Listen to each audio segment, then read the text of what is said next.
Hi everyone. In the last chapter, Nichiren Daishonin talked about the legitimacy of the fact that the ultimate law of life and death was passed on in Lotus Sutra and how it was none other than Namyo Renge-kyo, right? In this chapter, we will study how Nichiren Daishonin continued to showcase the legitimacy of Namyo Renge-kyo. So this is in continuation of chapter 2. In chapter 2, we talked about how Nichiren Daishonin established the legitimacy of Namyo Renge-kyo by giving the right argument, the right facts, and in chapter 3, it is getting continued, right? Now, when we read the Gosho, we understand the deep compassion of Nichiren Daishonin, right? How Nichiren Daishonin is making sure that no stone is unturned to guide, teach, and advise the disciple. Also, it shows how he structures the argument, logic, and facts so that it becomes indisputable. This also guides us on how we should conduct dialogues, explain the topic with patience, structure our approach without going my way or highway approach, right? Or keep on parroting कि यही सच है इसे ही मानो. The person getting introduced won't have faith or developed faith in Gonzon on day one. So when we read this Go show, what I understood was that we really need to structure our argument, resolve all the doubts, queries, apprehension, listen attentively instead of like कि only we are talking, right? The person won't feel comfortable and won't give practice a try. Also, we need to have a wisdom to talk to new members in a language, in a manner that they understand. Remember, before connecting with Gonzon and Sensei, they connect with you. And then you make them connect with Gonzon, Nichiren Daishonin, and Sensei. That's why Nichiren said in one Kosho that voice does the Buddha's work. So we really need to churn wisdom and speak in such a manner that suits the audience. And this is what Nichiren Daishonin is doing in this Gosho. He is not just overriding the doubts of Siren Bow by saying कि बस practice करो, chant करो with faith and then see. He is reading the Siren Bow letter carefully, understanding and accordingly structuring the arguments to make him understand how beautiful it is, how apt it is. Nichiren Daishonin himself showing the right way of practicing in Saha world. Fantastic. So, as part of setting up legitimacy of entrustment and supremacy of Namyo Renge-kyo, Nichiren Daishonin gives some more arguments, and that is what we are going to study in this chapter. Alright, so let's start.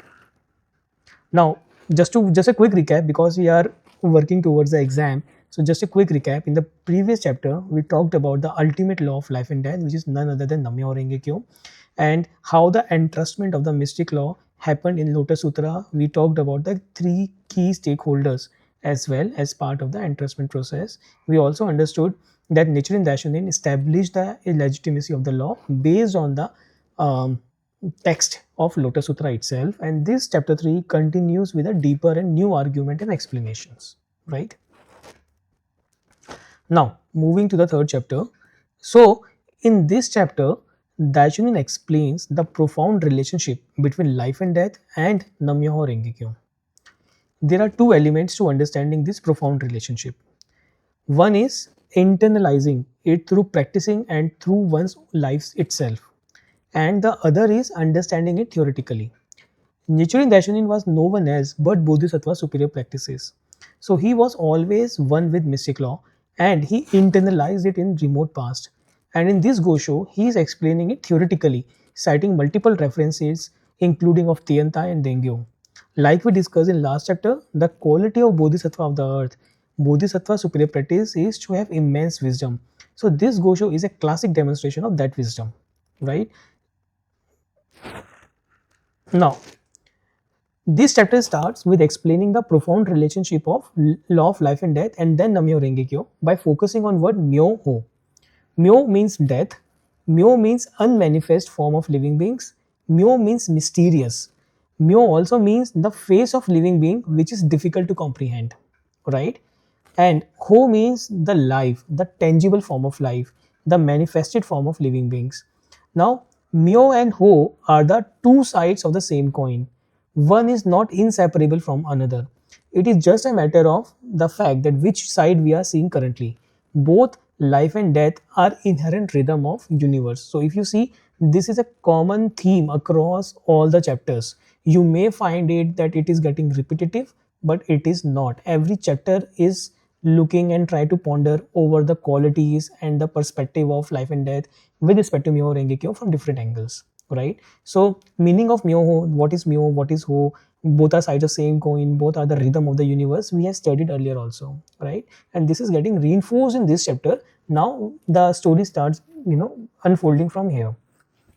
So think of, or visualize the life and death with the help of a example of ocean and waves. Now we can visualize life and death by looking at waves in ocean. Waves keeps on coming and going. Waves appearing is life and disappearing is death. However, both are nothing but part of ocean itself, correct? Similarly, life coming and going is nothing but part of mystic law only. That is a part of universe only. It is very difficult to fathom ocean itself, isn't it? While 72% of Earth is water in the form of ocean, still science is still not sure of what all lies beneath ocean. Anyways, as a layperson, ordinary person, can we fathom or imagine that the waves we see when we go to the beach are something which we are seeing actually originated long time ago in the deep ocean? Now, how far from the beach, how far deep in the ocean these waves which we are seeing on the beach actually formed? So there are records, there are science explanation that it can be from a few kilometer to 1,000 kilometer. So waves hitting California beach could have originated from storms near New Zealand, which is like 10,000 kilometer. And this is something which we know through science as of now. Now the idea is to give you is that, or to make you understand nature's working and how difficult it is to fathom it. Oceans always have undercurrent. Ocean is always moving. Ocean is never at rest. Always they have a dilation and undulation. Under the surface, movement always happening, which can only be seen when the current comes toward beach in the form of wave. It is not like wave is formed only when it comes nearer to the beach. No, the wave was always there. However, as it starts coming towards beach, it starts appearing. It starts manifesting. That's how our life and death is. When we are in unmanifested form, we are still live, but in undercurrent form. We are in the latent form. As we take birth, the life start gets to manifest. The life becomes visible to all of us. I have added one more example to make you understand this concept, because though we are studying for the exam, but the idea is to really understand this concept with our life, so that when we talk to the new members, when we reason with ourselves also, we are able to do that. Now, the other example I want to give you is around the property of H2O, property of water, right? Now, ice, water, and steam, they are all forms of water only, correct? Even though the state of matter has changed, the molecules bonding has changed. While in ice, the molecules, the H2O, are packed very closely together.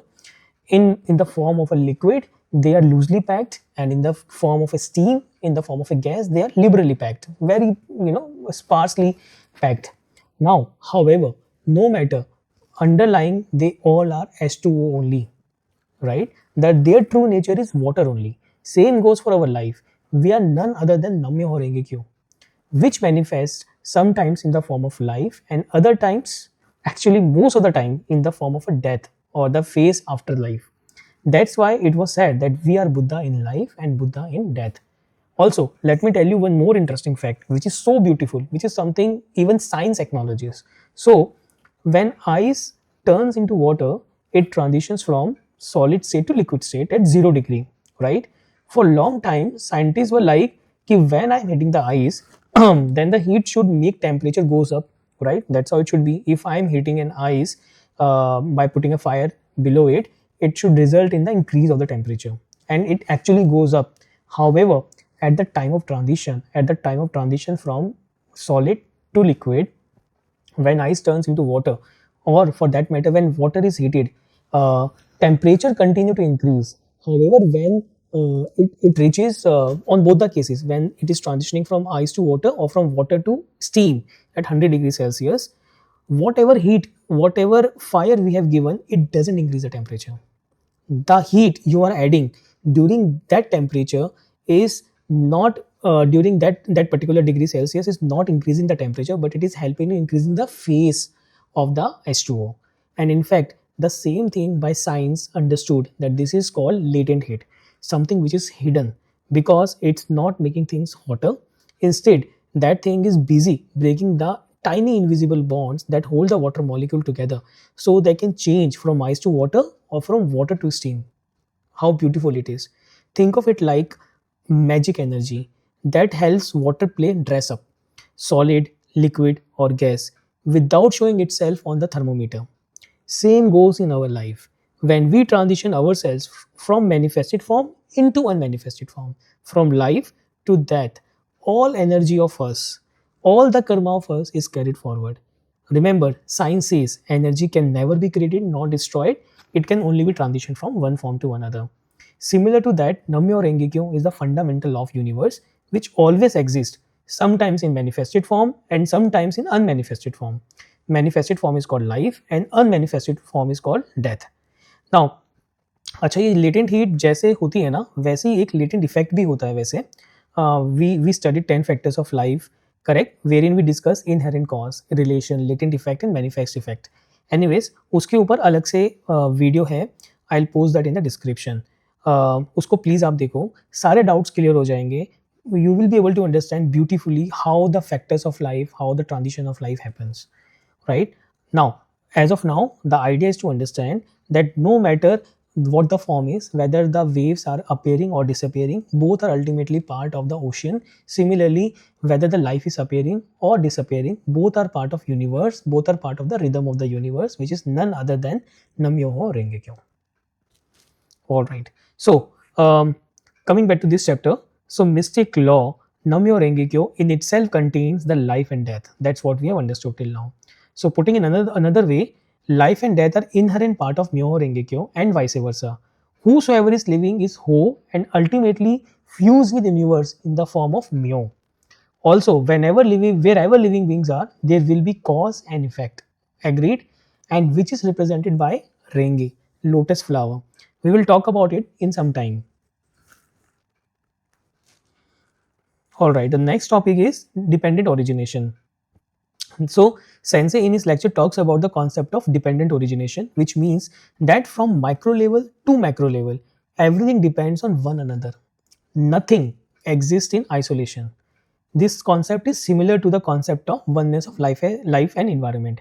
So dependent origination talks about that both life and its environment are living entity and they both depending on each other they both are connected and they both influence each other. So I have made a separate video to explain this concept in detail. However, just to quickly summarize, it basically says that all living beings are functions of 10 worlds and all living beings influence one another. Here living beings doesn't just mean people, it means animal and tree and everything which is alive. So in a larger scheme of things, from overall perspective, a city is also a living entity. It has also a characteristics. It also has its own DNA. Agreed or not? If the same person goes to New York, London, Delhi, Mumbai, Kolkata, the vibes, the energy, the people, the way the same person behave would be very different. Why? Because they are interacting with that environment. They are interacting with that living being, right? For that matter, even a painting is a living entity because looking at painting it evokes emotions within us, it also influences us, right? If I'm looking at a painting which is that can make me go to that can evoke the emotion of hell or heaven or maybe buddhahood as well, right? Or maybe a emotion of anger within me. So all things keep on interacting with each other. So if you start thinking about this dependent origination from micro level, from atomic level to planetary motion level to the galaxy and multitude of galaxies, it becomes difficult to understand and fathom this phenomena, right? This phenomena is operating from micro level to the large planets, the entire solar system and galaxy. That is the level of this particular dependent origination, which sometimes become very difficult to fathom. This interconnectedness, this dependent origination, this influence of environment and universe level is something which is all encompassing, which is something we know that works but doesn't know how it works. So that's why we say it's not magic, it's mystic. It's not a trick, but it's a fact. It happens in real. Now, it's not a scope of this particular video, but however, I'll highly recommend if you really want to explore this topic, just Google word quantum entanglement. You will understand or you will get fascinated by how this dependent origination, which was talked about Nichiren by Gautam Buddha long time back, now quantum mechanics and quantum physics for that matter is able to decipher in some form or the other as of now. Now, moving forward, everything, every part of living beings, all the 10 worlds, all the phases, life and death, all the causes and effect, all are governed by law of universe, which is none other than Namyo Renge Kyo, which is something we don't know how it works, but it works. That's why we call it mystic law, right? So life and death of all living beings in the infinite tapestry of universe are functions of mystic law.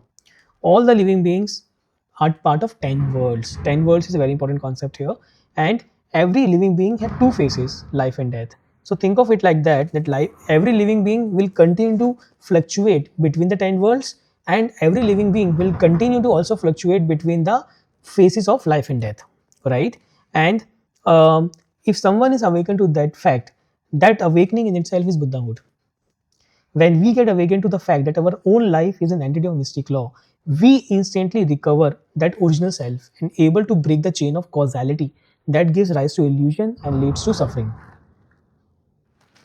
So, as we're talking about cause, let's talk about Renge, the principle of causality. So, like we discussed earlier, that mystic law not only inherently contains life and death, but also contains the principle of cause and effect. So, the entire Namyo Renge Kyo, while Myo and Ho are following the rhythm of the universe, the Renge is actually following the law of causality. So, that's the beauty of the entire mantra of Namyo Renge Kyo. Every living being is part of 10 worlds, and also they are part of law of cause and effect. Now, Renge means lotus flower, which signifies simultaneity of cause and effect. Renge is the lotus flower is the only flower in which the flower blooms and seeds simultaneously. In all other plants, the flower blooms first and then seeds are formed, right? That's the reason as a symbol we use Renge, the lotus flower. And the significance of lotus flower is very it's immense in Buddhism and for that matter in Hinduism also, right? Um, Now, flower blooming is something is like a cause which is above the surface of the water, and that's something which we can see, which is something tangible, can be seen, can be feel. We can really see that it's getting manifested. While seeding happens beneath the water, which is currently think of it like hidden, it's latent, which we cannot see. However, when the right time comes, the seed will sprout. When the right time comes, the right condition comes, the seed will manifest. That's a part of latent effect and manifest effect, right? Now, there are two levels to understand the principle of causality. The level one is very straightforward, simple karmic retribution or general causality, which says that do good cause and get corresponding good effects. Very straightforward. Receiving reward or punishment in accord with one's action, and how we create action by what we think, what we speak, and what we actually do. So, if we do good causes, it will lead to joy, happiness, and ease. If we do bad causes, it will lead to suffering, pain, and misery. That's a one way of looking at the law of cause and effect, the law of causality, simultaneity. The other way is more fundamental principle, which is governing all life. And what exactly that is? That when we manifest the supreme world of Buddhahood, which is inherent in all lives, we actualize the highest good and can thereby instantly establish a state of unshakable happiness. As soon as the Buddhahood appears in our life, we instantly become, we instantly achieve a state of absolute happiness. Through a change in the depth of our own heart or mind by chanting Daimoku in front of Gohonzon, we can manifest our inherent Buddhahood in our lives immediately, right here and right now. Now, transforming heart and mind basically means the cause created by chanting and letting the Buddhahood manifest in our life. Despite being in lower world, when we chant, we can really savor the joy and life state of Buddhahood. And because why we are able to do that? Because we are entity of Namyo Renge Kyo and we are empowered to change. So there are two ways to look at the principle of causality. One is very straightforward: do good, get good; do bad, you will get bad. The other is do the supreme good. By chanting Namyo Renge Kyo, you will directly switch from hell to Buddhahood life state. And why you are able to do that? Because it is something inherent in all of the lives. And when you chant in front of Gohonzon, with both putting your heart and mind at on this particular phrase of Namyo Renge Kyo, you instantly manifest the life state of Buddhahood. Now, mutual possession and empowerment. So firstly, understanding that since no one can escape law of causality, so be rest assured all karmas will get accounted and life is eternal in nature, right? Secondly, since creating cause is in your hands and best cause you can create is by practicing for oneself and for the others, it is something very empowering in nature. We feel empowered.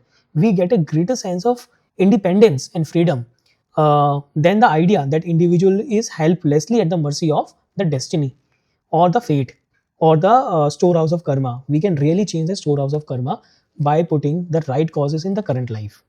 So, now the idea is that Buddhism talks about karma, right? And whatever karma we accumulated, that karma we will need to transform for sure. And the only way to expiate such a heavy, the storehouse of the karma, which is overburdened for within this lifetime, is itself can be done when we embrace the law, when we embrace the mystic law. So, basing on mutual possession of 10 words, that no matter what life state I am in right now, I can manifest Buddhahood and bring forth immense wisdom to action. When we awaken to this reality, we can break through any hardship or adversity and open up our life. The heart full of hope is the most happy heart unchanged by external circumstances. The right action to right results. That's the law of simultaneity of cause and effect. Now, the most important thing is life force, right? We all know and have experienced that once our life state changes, our life force increases, correct? And then the changes start manifesting in our daily life. So everything starts with the right life force. So Sensei says that in Gakkai, do work of one person and at workplace do work of three person. Yeah, that looks great, but how to do it? यहाँ एक बंदे का काम नहीं हो रहा है हमसे, राइट? सुबह सोचते हैं कि आज बस मैं ये 2 टास्क कंप्लीट करूँगा, शाम तक वो ही नहीं होते हैं, राइट? मन है करने का, so it's not like, so think of it like that, it's always a tussle between ability and the intent. So the intent is always there to do the work, but do I have ability? Do I have the life force to get the work done? Right? Now, it all starts with high life force. If I have an intent to do the work and I have the capability, I have the energy within me to get that done, then on daily basis we will have a victory. Now, how to get that high life force? Maki Guchi Sensei explained it beautifully. The life force of each and every one of us, without exception, is a manifestation of the great life force of universe. Accordingly, the great law, that is the fountainhead of the life force of all universal phenomena, which manifests as agent of that life force, including human beings. So, essentially, whatever attitude, determination we have in front of Gohan's on, that will translate into our daily life. This is the Mool Mantra. So, in our practice, when we are chanting morning and evening, what kind of attitude I have, what kind of focus, what kind of heart and mind with which I am chanting, if I do it on daily basis, then I am tapping the immense life force of the universe, and that life force will I start getting on a daily basis, morning and evening, and that's how I'll start getting the things done in a very quickly way.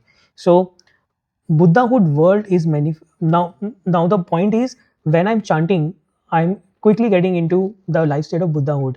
Now the point is, now how to manifest that Buddhahood in our daily life. That is something it can only be done through Bodhisattva. So Buddhahood world is manifested through Bodhisattva world, or the action of the Bodhisattva. When Bodhisattva chants and goes outside to exert in Kosen Rufu, that is the time when we manifest our Buddhahood. That's how we continue to manifest Buddhahood in our daily life. That's why there is a saying that day after day we wake up as Buddha and go to sleep as Buddha. So, in a sense, that nature in Buddhism, though simple, that we need not to go anywhere, and wherever we are, we can chant and manifest Buddha at wherever we are in that form only, right? Also, there are no commandments in our Buddhism as such that at the same time it is a at the same time there are no commandment. But if you look at it is a very assiduous practice. It is something which you need to do on a daily basis. Practice where you need to exert yourself in every morning and evening. So it's not like कि आज मेरा मन नहीं है or let's skip this meeting. That's not the way of practicing nature in Buddhism. Also, if you look, there are no oversight. No one is looking at you. You are doing everything voluntarily.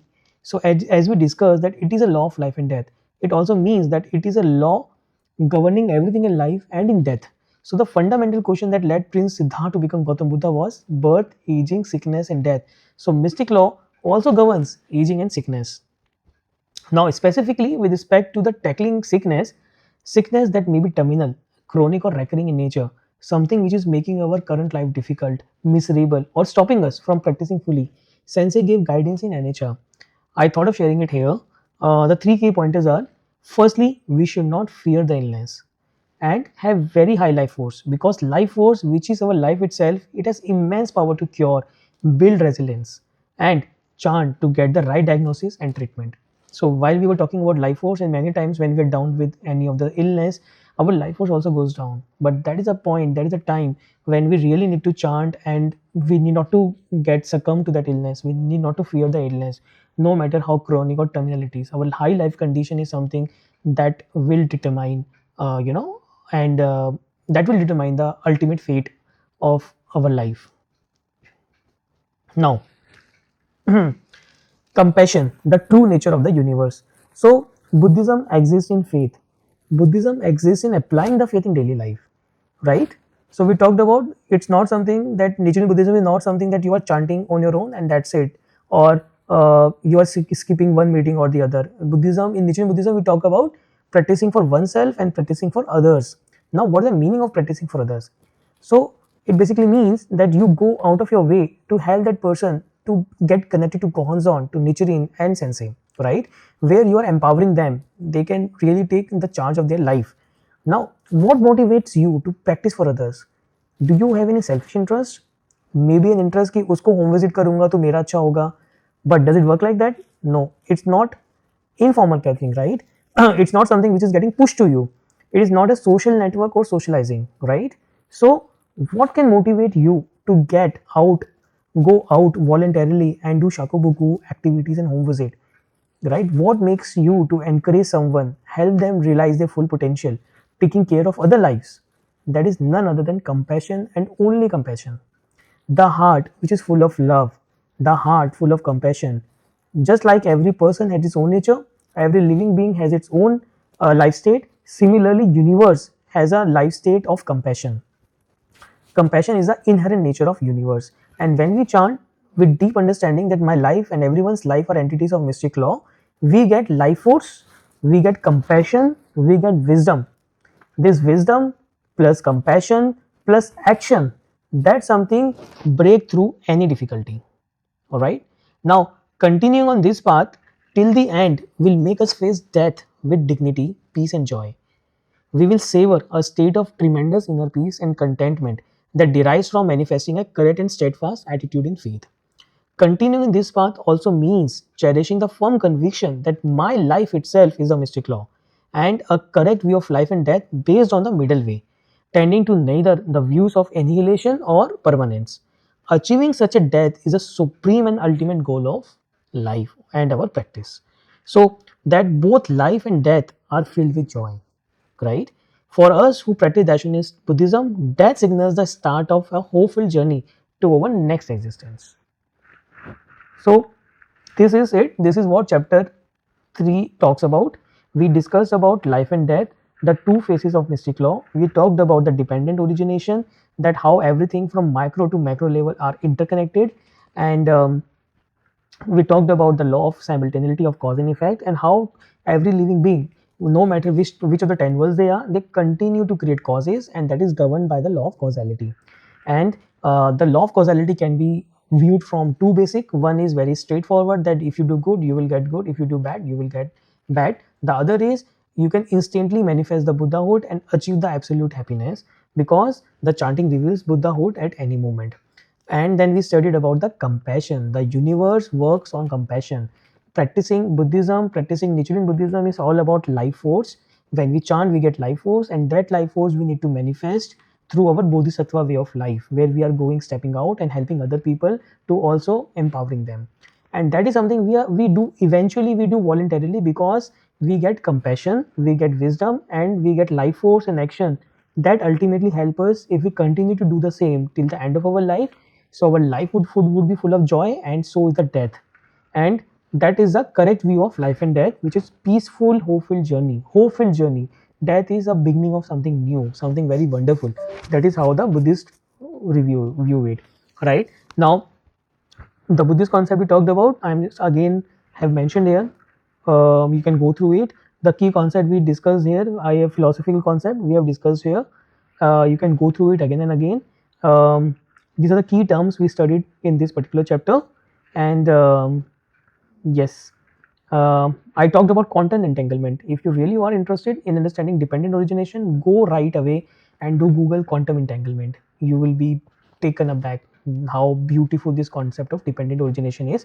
That also means this concept is something which exists now. The science is also acknowledging it, but they don't know how it works. That's why we also say it's not a magic; it's a mystic law. Now, I have mentioned some brief descriptive questions. If you have really gone through the video, you will be able to answer them. Now, there's the next steps. Idea is that you go through the official book and try to relate with this video. In case needed, watch this video again and ultimately ponder over the question, because the idea is not to just clear the exam but to really enable ourselves so that we can help all the members, all the new members and senior members, everyone and ourselves to start with, to really understand what life and death is and what Namyo Rengekyo mystic law is. With that, thank you so much. I have my YouTube channel, I have my Instagram channel. Please scan, and that would be super helpful if you subscribe to all the both of the channels. Thank you so much.